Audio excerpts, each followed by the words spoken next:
All right. My name is Manisha, and this is basically an interview with a family member of mine, which is my aunt, Courtney Richardson Jones, and this is for my ENC 1101 course. This is basically an interview to get an insight of what she does and how she communicates with others through her discourse community. Throughout this interview, we'll be talking about a discourse community, which is basically a group of people who have a common purpose or goal and how they communicate those goals within each other. And also, we'll be talking about mechanisms of intercommunication, which is how they relay information back and forth to each other, whether it be a newsletter, a report, or either an email or having meetings. So I'll hand it over to her and let her tell you what she does and how long she's been doing it. My name is Courtney Richardson Jones. I'm an assistant state attorney in the 9th Judicial Circuit. I have been, which is a prosecutor, I have been a prosecutor for almost 3 years. I'm a month shy of doing it for 3 years.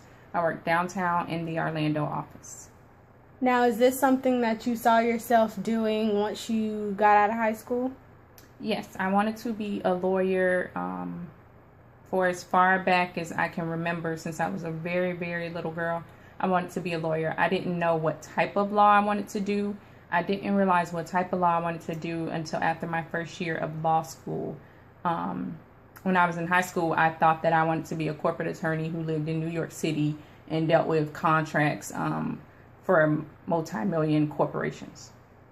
So you would say that ever since like high school, you knew you wanted to do something with law, though? Yes.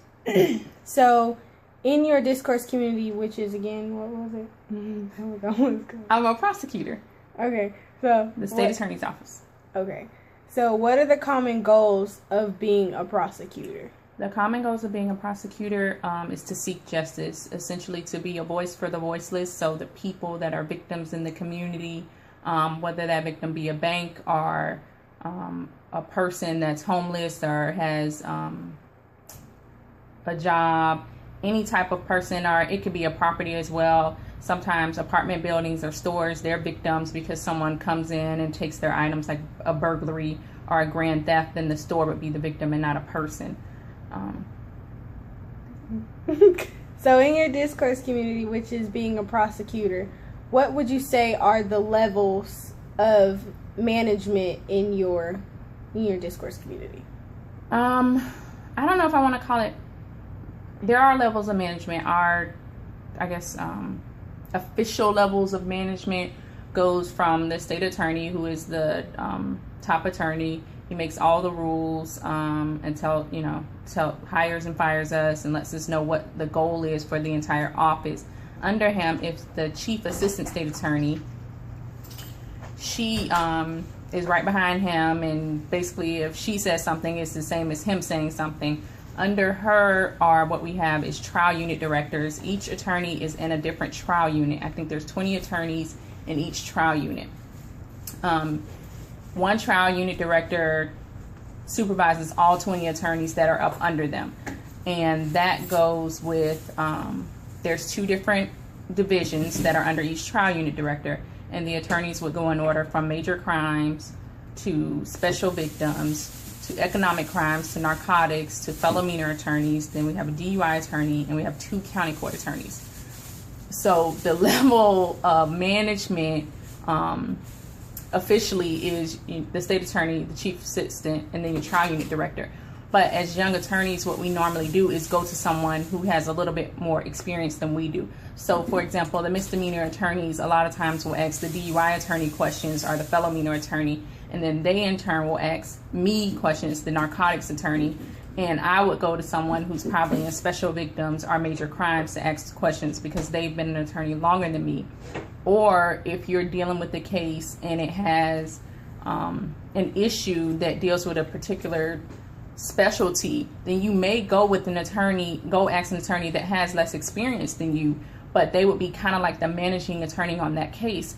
For example, if you have a DUI manslaughter, you as the major crimes attorney, you know how to prosecute a manslaughter, but it's probably been 10 or 12 years since you did a DUI. And you may actually go and ask the DUI attorney some case law and specifics on DUI, even though that person doesn't have as much experience as you, but they are very current on DUI in particular.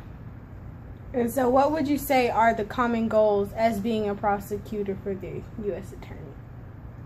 As being a prosecutor, like the number one goal is to seek justice, and then you also want to take care of the victim in the case. So you want to speak with them from the beginning of the case before you ever charge it to see what kind of outcome they're looking for. Now, it may not necessarily be realistic. For example, if you have like a petty theft case, which means someone stole something less than $300, that item could be sentimental to the victim, but in the eyes of the law, there is only certain punishments that you can get as a consequence for a petty theft. And sometimes you'll speak to a victim and they'll say things like, oh, I want that person to go to prison for the rest of their life, or I want them to go to prison, or I want them to pay me $500, or this and that. And those type of things really we can't do legally.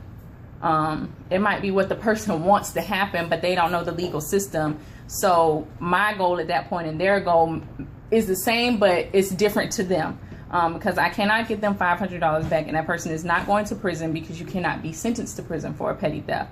But the main goal is to make the victim whole and to make society a whole as one. We want people to be protected. We want to keep criminals off the street, and we want to keep them from escalating. We don't, want to make sure that consequences are severe enough that you don't go from, I'm a narcotics attorney, so that you don't go from selling drugs to committing armed robberies or carjackings or homicides. We want you to learn your lesson when you get caught with whatever that amount of contraband is, so that we don't see you again.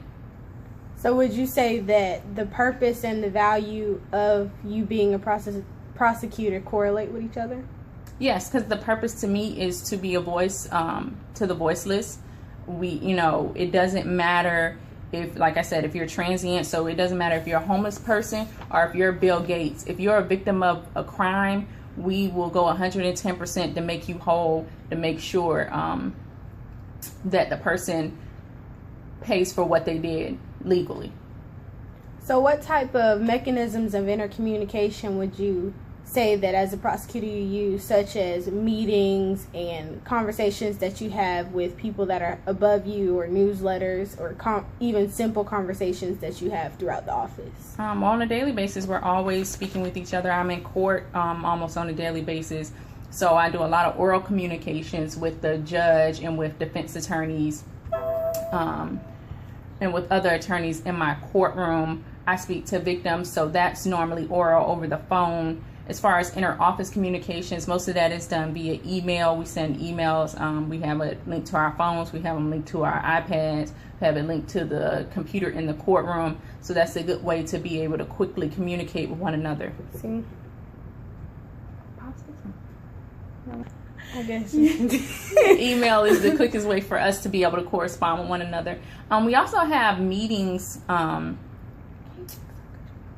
think like once a month or whatever. We have meetings with your particular group. Like how I said, we're divided up into sections. We, like the narcotics attorneys, for example, we meet with the state attorney at least once every month. And during that meeting, it's just kind of like a round table with us and him, letting him know, what type of cases are coming up, what victims are saying, what police officers are saying, what are the outcomes in court for certain type of cases, and what should we do to prosecute these cases better or to reduce this particular type of case from coming in. And that way he gets a feel for what's going on the lower levels, because the higher up you go, the more time that has lapsed between you trying lower level cases. So you don't really know what is going on in those type of cases in present day in these courtrooms in these times and with these victims and defendants. And so what would you say, what types of information or feedback does each mechanism of communication provide?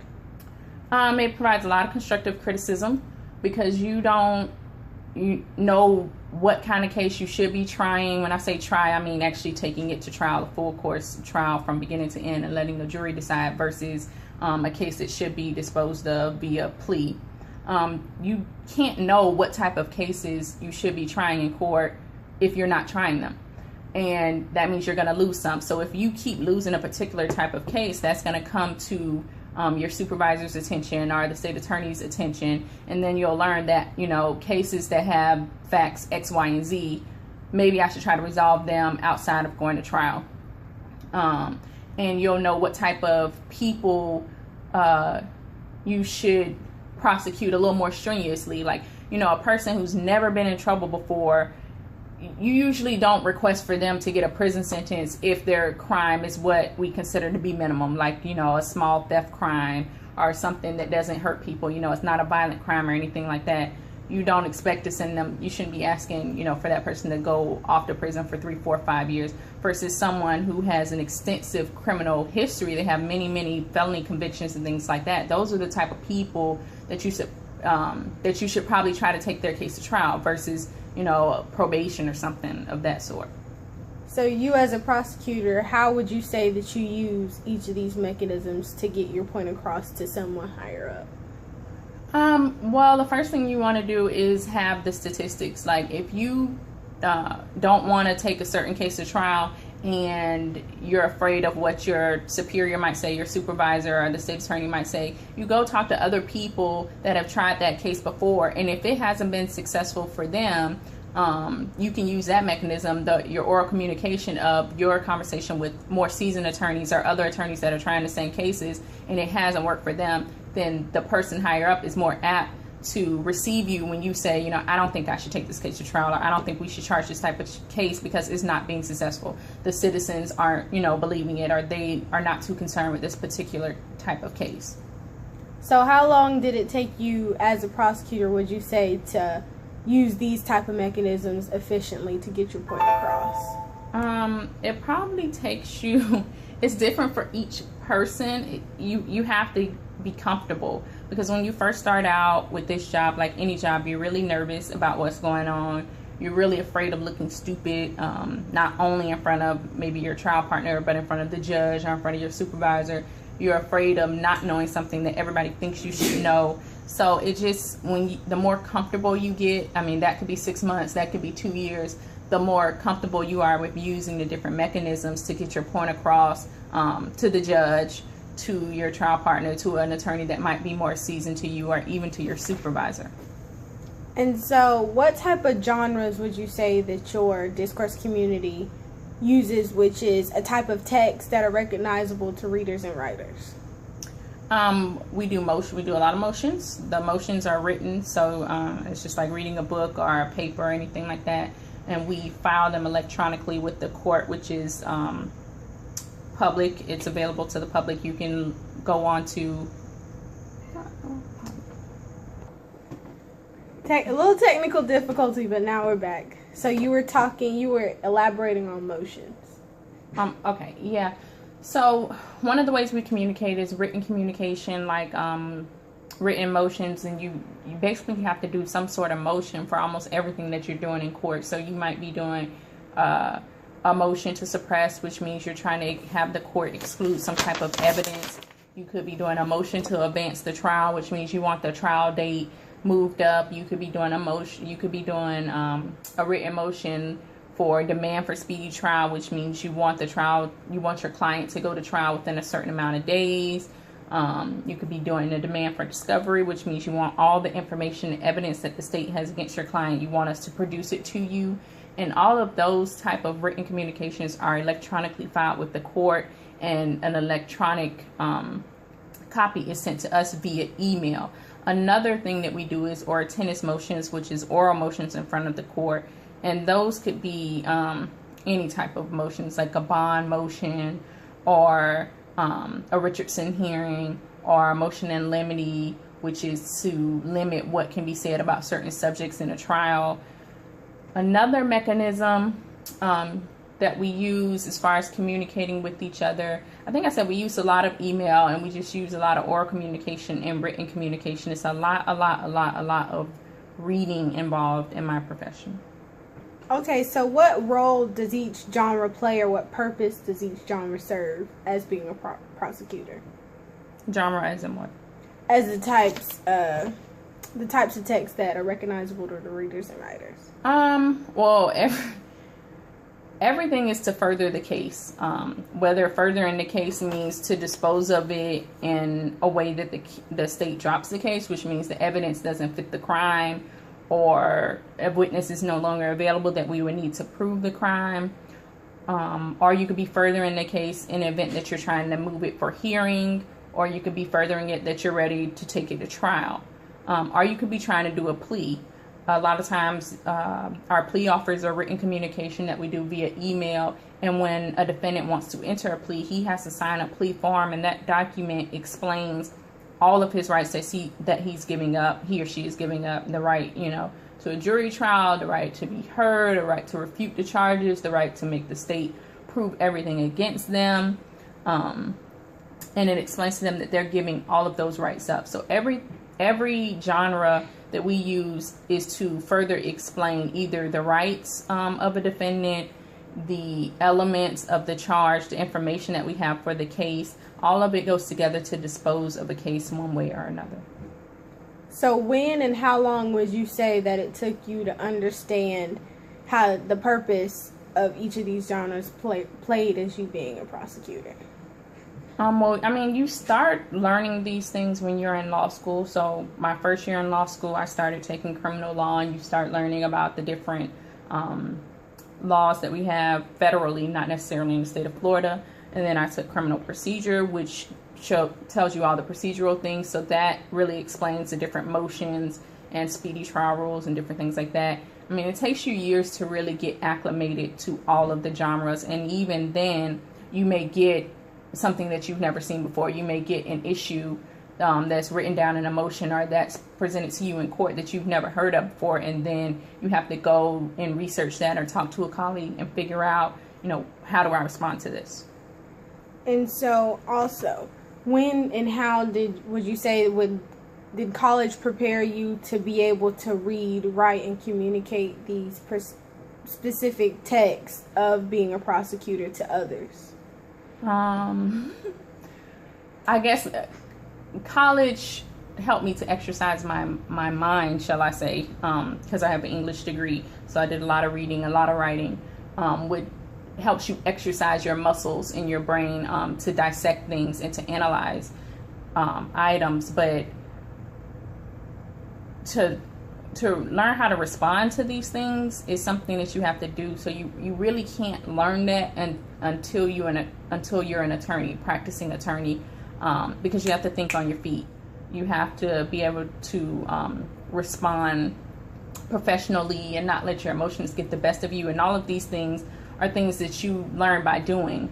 Someone can't necessarily teach it to you in a book or write it down for you to read. You have to learn from doing it. So you would say that it was better for you to just be thrown into it after law school to be able to be able to efficiently learn how to communicate these genres. It was better for me to be thrown into it, even though I hated it along the way, even though I complained along the way that somebody should have taught me this, or how am I supposed to know how to do that, and what am I supposed to do when they say this, and what about this motion, and what about this issue. But I mean, it's trial by fire. You actually do have to be thrown in it to be effective and to learn it. You only get better by doing when it comes to these sort of things. You only get better with written motions by writing them. You only get better with oratinous motions by having to respond to them in court. You only get better with trials by doing more and more and more trials.